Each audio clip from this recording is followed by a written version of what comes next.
Hello friends, we are here in the center of the garden. This stone marks the center of the garden. I just thought it was cute when I was building it to have a center stone marker. I thought I would take you for a walk through the spiral itself, even though it's very hard to discern now because I did not keep the pathway trimmed. In fact, I have broomcorn growing here. Maybe I need to make a broom. There's where the leaves are putting the strawberries to sleep. I honestly don't care if they smother. This is not where I want strawberries to grow. It's a little too close to the house, so it does not get full. Well, it pretty much gets full sun. I don't know. We'll see. But those are the mist flower. Some of the leaves survived, but the flowers have all died off now that we've had some frost. We had frost and then we had a little bit of rain. So what's remaining now in the garden is a lot of seed heads. Those are black-eyed Susans and a few purple cone flowers. Another patch of broomcorn. Yeah, I'm gonna totally make a broom. On my right here are the blueberries that I moved. They had been behind me where I was talking about the strawberries. I moved them over here so that they get more sunlight. This is a little further from the house, like I was saying. There's the old greenhouse that I wanted to use as a trellis. Nothing grew on it this year or last year. I might give up on it. Here's the mustard greens. There's a compost pit underneath my shadow right there. Ooh, my head's on it. Ooh.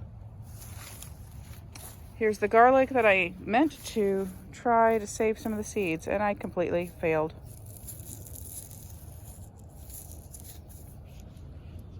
You can see some birds have been already eating these purple coneflower seeds. Here's the strawberries I grew out. I've got to weed this. And I might just mulch it in really well and move some strawberries that have wandered. And we've got some strawberries here. And we've got some that wandered into the lettuce. The lettuce does not mind the frost. The strawberries actually don't mind the frost. And we've got a lot of baby greens coming up here. This is the bed that I worked a couple weeks ago. So lots of baby greens coming up. Here's the oregano and rosemary. And now we're on the inside path next to the house. Here's the Maximilian sunflowers that got caught by the frost. The ones closest to the house you can see sort of survived. They won't survive the next frost, I'm sure. Lots of goldenrod going to seed. More bird food. This is where the pipe runs. Okay, there's a strawberry that did not get covered by leaves. I do like to try to push back where things overhang the pathway. Just stomping on them. I forgot to water this oregano. It's gone now. This is a bed that I'm thinking about reworking, but actually over here is where I planted, what is that? I planted something here, a wild food, dock, curly dock. So maybe not this side, but we've got the wild rose here. Oh, some of the wild rose survived the frost. Got the wild rose here, and I'm always thinking about taking out the wild rose, and then it attracts the pests that go after the grapevine. So it helps protect the grapevine a little bit. I don't know. But I might double dig this bed with some sand, and I'm thinking about trying to grow carrots. Here's the weed bucket and the weed pile. The weed pile is just what it sounds like. It's where I pile up anything that I've weeded out of the garden, and I intended to pile these over the elephant ears, and then I forgot, and now the elephant ears are gone from frost and I'm not sure where they are. Here's where the buckwheat grew, and I harvested a lot of the buckwheat, but Obviously failed to get all of it. And this is also where I've let the wild millet grow. It's called foxtail. I might try to pick some of that and give it to the chickens. Here's where the sunchokes live. They need a lot of food, so I'm probably going to add even more leaves over here.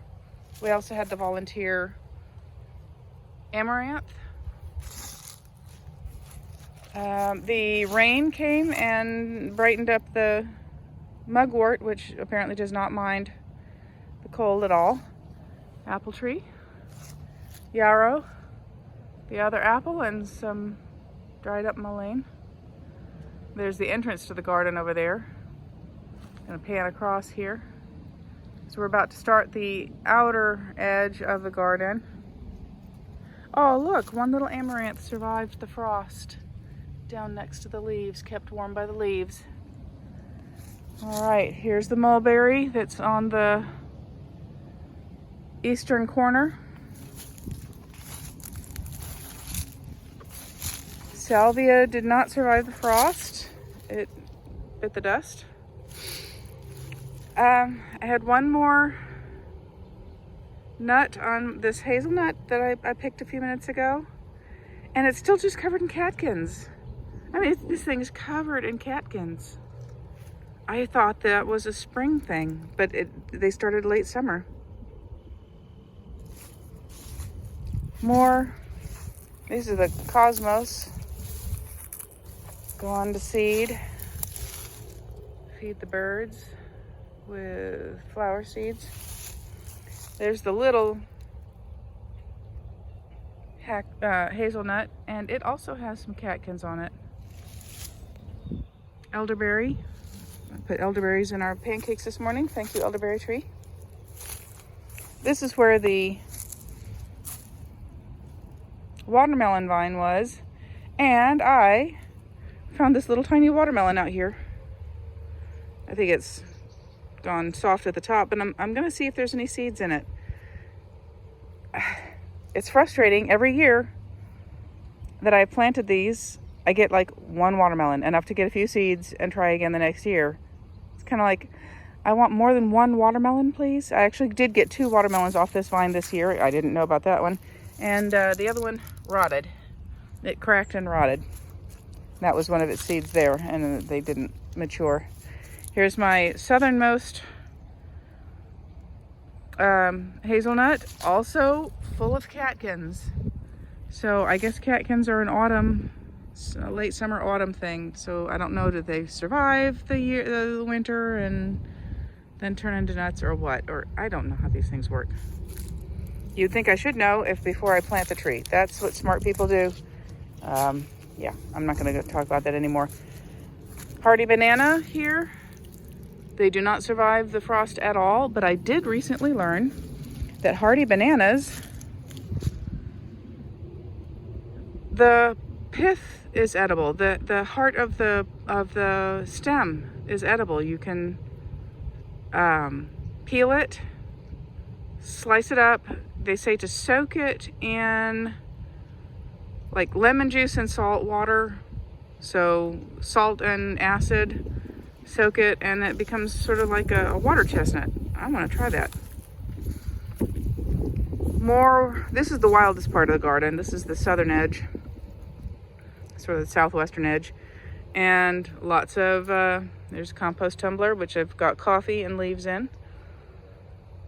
Coffee grounds. Oh, they're so soft. The fluff on the goldenrod, and I've got little tiny, I guess maybe these are brown-eyed Susans or black-eyed Susans. I don't know which one's which. But these are smaller, pretty little yellow flowers. You might remember them. I've got some strawberries out here. There's one. And I've also planted more asparagus out here. Here's my biggest asparagus, a little bit protected by the proximity to the house and the crepe myrtle. Crepe myrtle did not thrive this year. So yeah, the last days of the asparagus. I think next spring, we'll be able to harvest it. So that's it. That's the whole garden. There's the entrance. Yep, there's my success right there, right in the middle of the frame. The mustard greens, they're making me happy. Okay, thanks for joining me, y'all. I hope that you are well.